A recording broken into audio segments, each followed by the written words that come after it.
Hey, what's up, YouTube? Welcome back to another video. This time we're looking at apparently convicts trying to steal a train. People try to get the bag any way they can. Let's get into it. This guy just broke into a moving train and is attempting to hijack it with a deadly weapon. Drop it! Drop the hammer! Don't kill Jesus. But insane hijacking attempts like this aren't as rare as you might think. Just like the time a dangerous A and hammer. terrifying man tried to steal a commercial plane with evil intention. Police bar, come on now! I will cut you. I'm a suicide bomber. But just how did this man get aboard the jet, and what exactly was he planning? Well, for that, we have to turn back the clock just 30 minutes to a simple shoplifting case in La Crosse, Wisconsin. At around 2:40 p.m., a man quickly identified as Cody Anderson headed to a gas station for a pack of cigarettes. What amount of drugs do you have to be on to convince yourself to do something like this? To go pitch you away for the rest of your life? At first, nothing seemed awry, but when he was unable to produce an ID, the clerk let him know that he was unable to sell him the goods. And then he started to get agitated and pleaded with the clerk to let it slide. He goes, I don't have my ID. I'm like, I'm sorry, I cannot sell them to you. And he's like, I'll do anything. What do you want? How much is it going to cost? What do you want? I said, I can't sell them to you. He like grabbed them from my hands and took off running out the door. And so I said, I'm calling the cops. Well, then Tony said he did drop a $100 bill out there. Do you have any video of the Yes. guy? Yeah. The plan was to check the security footage, ID the man, and bring him back to pay for the other cigarettes with a shoplifting charge added for the inconvenience. But with the power of hindsight, there are a couple of hints we can pick up on that clue us in as to what exactly Cody was planning. As mentioned, he was incredibly agitated and nervous, almost like he was desperate for something to calm him down. He also left $100 behind as he ran away, implying that this wasn't an issue of money. All that's to say that when the cops got this next call, they could have had a Maybe because he was like, I'm gonna do this thing, so I don't care about money no more. Huh. good idea who was waiting for them in the cockpit. Go ahead. Would you be able to clear to assist City at Colgan Air? They have a person driving in a car on the strip, possibly intoxicated.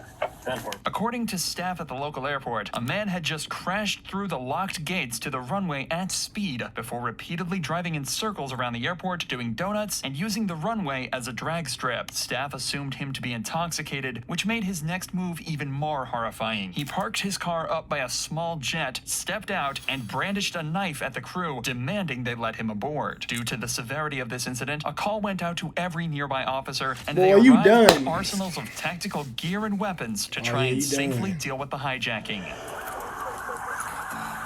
don't know what just happened. He just got on top of the jet. He closed the door. He did brandish a knife at me. He got on the jet? He got on the jet. I don't know if I copied that. He also did display a knife. And I believe he's going to be my theft suspect from Quick Trip. Magic Vehicle. Correctly identified Like, I know that the officer's like, bro, how do you go from stealing cigarettes to hijacking a plane with a knife? How does those two things happen in the same day? suspect as Cody, he instantly realized just how unpredictable this man could be. An airport employee also noted that they only had one chance to get this under control, as the outside switch to open the door works just once. The problem is, now the engines are active. They're on a timer before Cody gets the plane moving, and the cops have a huge decision to make. He else on the plane? No, but he has access and he has it powered up. Can you shut it off from here? No. Did he bust through the gate? Yeah, going right through it. He actually just sold 2 cartons. He's up in the Is window. anybody else on the He's putting plane? it on. Hey, open the door. Open the door. Open the door. Come out! Come out! Grab it Get out now! I'm gonna beanbag him. Get out now! Oh, he's closing it. Open it again. I'm gonna beanbag him and comes out. I don't have another cartridge. Come out now! Show me your hands! Get another taser cartridge. Show me your hands now! I've been practicing. Come here! Show me your birthmark.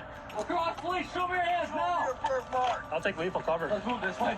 Move this way so we don't cross. You got lethal? Police department, come out now! I'm gonna sneak up and don't see it. Doors open. I would back up, Josh. Nobody else is on the plane. Just follow the plane. The cops were able to spray pepper spray into the cockpit of the plane and to hit Cody with a beanbag round, none of which seems to affect him. Cody also has started to shout nonsense statements at the cops, further cluing them into the fact that he is either intoxicated or suffering from some sort of mental health problem. But quickly, the cops' attention switches to what Cody's intentions actually are. You know, I ain't trying to be that guy, but like, I think people blame mental health way too fast. Like, don't get it twisted. Your mental is important. Your mental health is important. I said that in the other video. But I think some of these people just be drunk on drugs, or they use like mental health to get out of something. Like, oh my, I can't get in trouble with mental health. It's like, no, he might be on something. Then again, there is a chance he could have mental health issues. I'm not saying he doesn't, but I'm just saying people use that. This situation, especially as he starts to shout some extremely worrying statements. Let's just wait it. Police car, come on now. I will cut you. I'm a suicide bomber. You're under arrest. Come out. Allah Akbar. There's no vehicle button. I don't know for he's saying Allah Akbar and that he's a suicide bomber. I'm waiting for my entire life. All right, come down here and we'll talk, okay? I'm gonna cut my wrist. Put your step in the car and we'll talk, okay? What's your name, bud? Bang him again. Did he drop the knife? No, he's still in his hand. Drop the knife. Cody, just come out, man. I'll give up the U.S. government's plans. Sir, come on, you won't be hurt. Just come out. We don't want to hurt you. In a situation like this, gaining trust with the suspect is paramount if they want to arrest him without escalating things. That's why it could be seen as a mistake that they're actively taking shots at him while simultaneously claiming they don't want to hurt him. In doing this, they've pretty much ensured that they're going to have to take a more aggressive approach, hence the arrival of an armored vehicle and a SWAT team. Come on, sir. Drop it. Come on out. Let's Or, I know this might be a dumb question, but is the juggernauts from like a Call of Duty game, are those things real? Like the guys with the armor on, those are real, right? They need them to go on board because the only thing he got is a knife. Well, then again, I guess they don't want to do that because even if he can't hurt the police, they don't want him to turn on himself or something. I don't know. your hands. Let's see your hands. Come on, bud. Just your hands. Drop it. Hands. Drop it. Watch your hands now.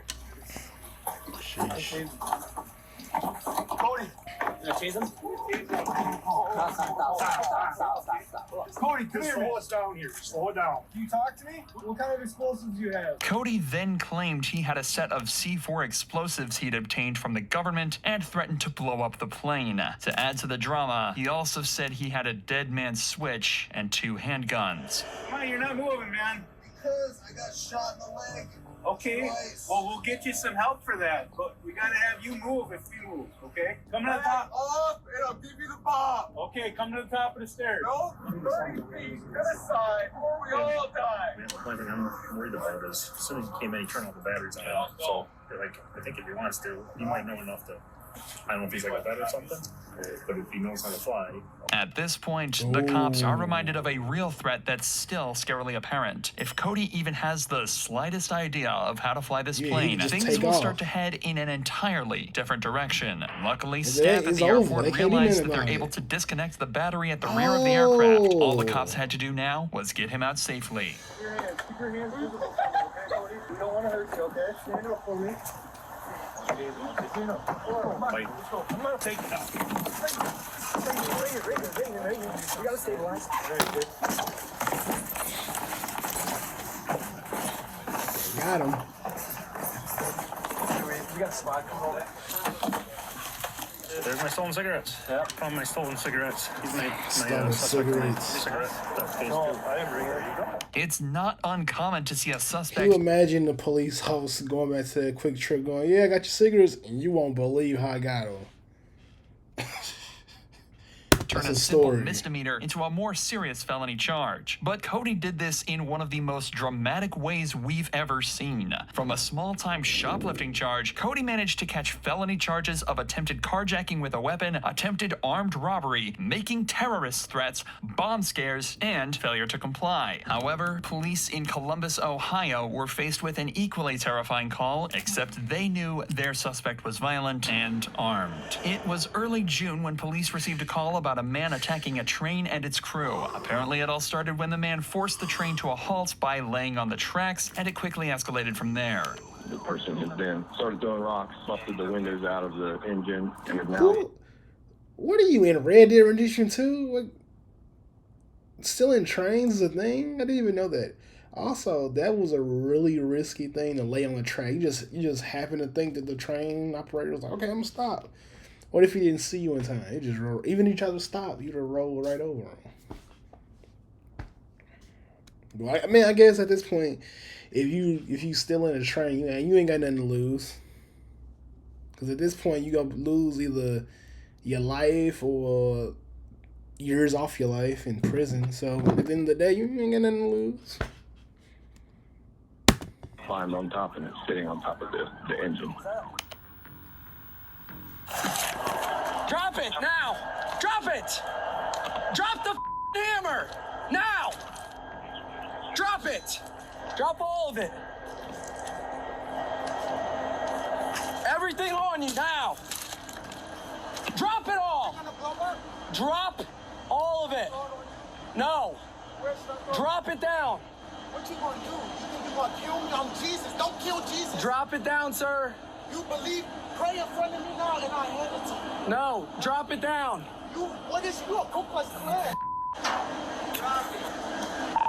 What I just said about mental health, people try to act like they insane now that he in trouble. But it's funny that when they first popped out, he got surprised, like, and then what did he do? He immediately dropped his phone and all that. But then he realized, oh, those the cops. Let me act like I'm.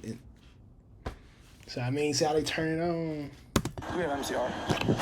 It took the cop just 20 seconds of listening to this guy to radio in for MCR, the Mobile Crisis Response Unit. This is a special division of the police department trained to deal with complex mental health or substance use related calls. And it's clear why they're needed here. This guy clearly has no fear. He didn't just hijack the train, but also stood directly in front of it, forcing it to stop, with seemingly no regard for his own well-being or that of the drivers he attacked. That's what I said. He ain't got nothing to lose. So.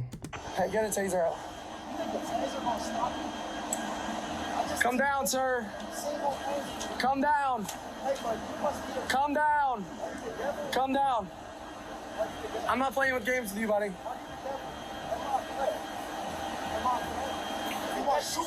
Right now you are. I guess technically somebody could come up from behind the train and just get him like that. Put the flares down. And put your hands out. I don't gotta do nothing. You say you're not doing nothing. Just kill me now. While I'm not doing nothing.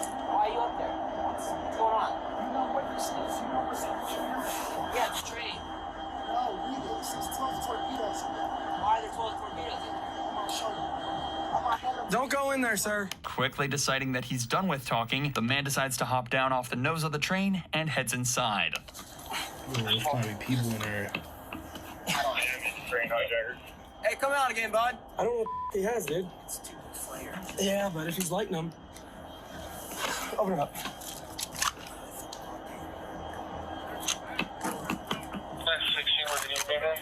The cop is correct in being apprehensive to follow the man in, since they know he had a hammer which he's since relinquished, and he was just holding 2 signal flares which could easily be lit and used to burn or blind the cops. What's most worrying, though, is that they know he's already been in the cab of the train and could have stashed another, more dangerous weapon. But still, the cop chooses to head inside. Here, do you want to go in? Get out of here. Get up in the back. It's flared?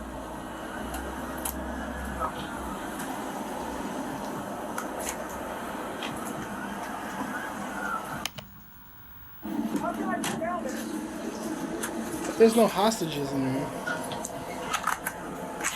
Hope there's no hostages in there. That's man. Hope this is just like a storage train. And was able to lodge a door shut with a metal rod, and the cop is left to struggle with that for a moment. Meanwhile, a second group of officers arrive on the scene to help locate and apprehend the suspect. He's still right here. Yeah, go in the cab. It's probably just this flare that he has. Can you see in at all? Yeah, we can open it a little bit. Let me get over here. All right. Let me see your. It's a flare. Hey, what's up, man? Let me see your hands. Give me your gun. Okay. Come here. Get the out. Don't kill me. Please. Don't kill me. search. I'm lying. This is a publicity stunt. I told the world we're listening. Muslims, we're not evil. Christians, we both right. We believe in Jesus. Why do you despise him? Surprisingly, catching and arresting the man was easier than actually getting him off the train. With a mixture of worries that he'd push an officer off the train or that he'd find a way to run off, it actually turned out to be a much bigger ordeal than they expected. We're gonna have to pass him down. We're gonna have to hand him down. Yeah. Cuff my legs. Just don't kill me. Walk around the the today. That was kind of easy when they just opened the door and grabbed him. But you're very You gotta do that, or you want to Who take do you him here? want to be the president? Trump or who? Let's pick. Who's the sheriff of Columbus Police? We're gonna pick. Or else ICE is gonna blow it. Wait. Eventually, though, they were taken to get him down and take him back to the station where he was hit with more than just a ticket. Unfortunately, his exact charges aren't known, and it's not exactly public if this was a drug-related or mental health incident. But it's to be assumed that the man was not in his right mind and hopefully was given the help he clearly needed. Now, you may not believe it, but there's actually one thing you can hijack that's scarier than both a plane and a freight train. This man stole a school bus. The bus...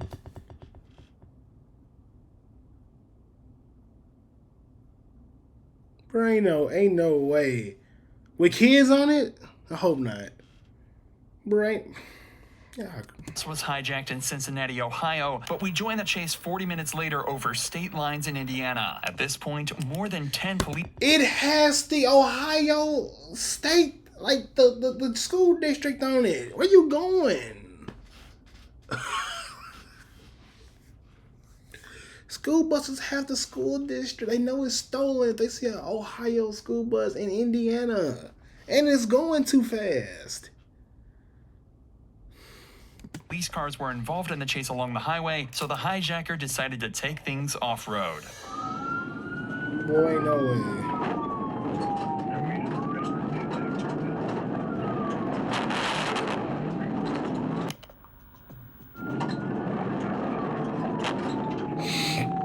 This maneuver managed to shake off some of the less field-equipped cars, but they were still 5 sturdy four-wheel drive cars in pursuit, and they weren't planning on letting up, especially as they had no idea who was left on board.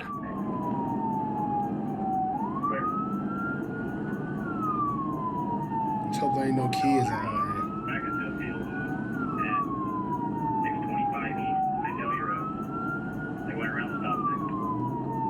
That may have looked like a pointless and dangerous move, but it was actually proof that this guy knows what he's doing. Ahead were 2 cruisers positioned on the side road, and the driver knew that could only mean one thing. They put down a stop stick, a set of spikes designed to puncture the tires of the fleeing vehicle and to prevent it from driving. However, the driver has to know that if he's ever outrunning the cops, they've got a litany of other tricks to stop him. So he knows he's got to up the ante if he wants to have any chance of escaping.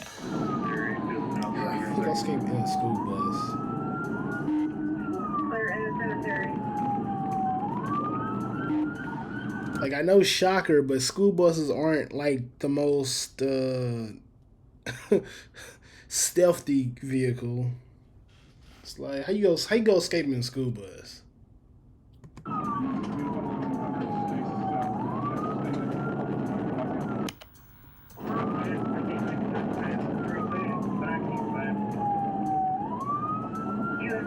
He went through a fence and now back eastbound.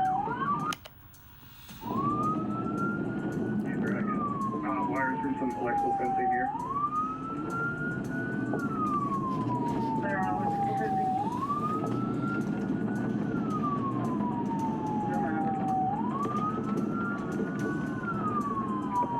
He just did Beaversdale. I'm out to pursuit. Moving on from just the destruction of crops, he's now smashed through multiple fences and a hedgerow and narrowly escaped taking out half a cemetery too, but the cops are still close behind. Man. Like a Grand Theft Auto mission. They're on Oscar again. He's down northbound through a field 1,500 blocks deep. Northbound in a field, 1,600 blocks. The move actually managed to shake off a lot of the cops, but luckily a police helicopter that had just been dispatched managed to keep the bus in the view, and the ground units were able to cut him off a couple minutes later back on the highway. He's on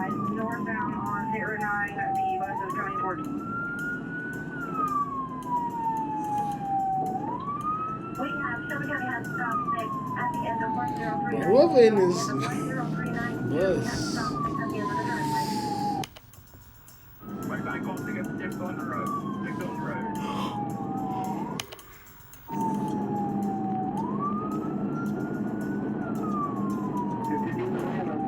There are frankly dozens of cars in pursuit now, allowing them to cleverly split apart and attempt to cut the bus off in various different directions. But as it would turn out, that's not how they'd catch the driver.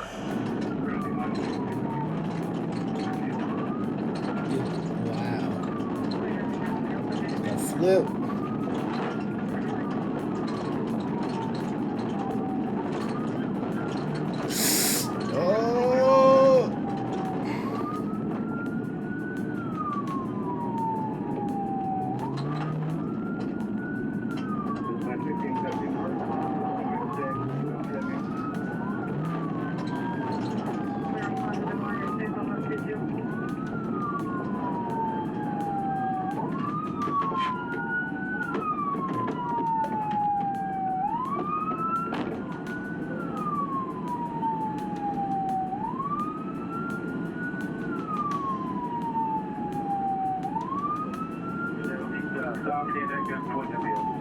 An hour of off-road abuse had wreaked havoc on the bus, and by the end, it was literally falling apart. However, it was a stop stick that proved to be the final nail in the coffin for the driver, causing him to finally come to a stop in the field. The driver proved to be 32-year-old Chad Murdoch, a man who had caused thousands of dollars in property damage, not to just countless farmers, but also in the form of several damaged police cars that he'd rammed into over the course of the chase. However, the cops were able to forget about all of this when they were finally able to confirm that Murdoch was the only passenger in the school bus. Murdoch was hit with charges of criminal recklessness with a vehicle, possession of Look at this. stolen property, resisting law enforcement, and criminal mischief. As of February 2024, he's currently awaiting his sentence. Oh man, that was wild, man. Literally every one of those crimes was like something that you'll see in Grand Theft Auto or something. Like, who steals a school bus? Like, where are you going with a school bus? What are you doing with a school bus? They're not fast. They're way too big. It has the municipality, what's the school system on the side. What are you doing with a school bus? What can you do with a school bus? Nothing. Well, alright, y'all. I hope y'all enjoyed the reaction to this video. If you want to see more videos like this, subscribe to my channel, and I'll see you in the next one. Alright, peace.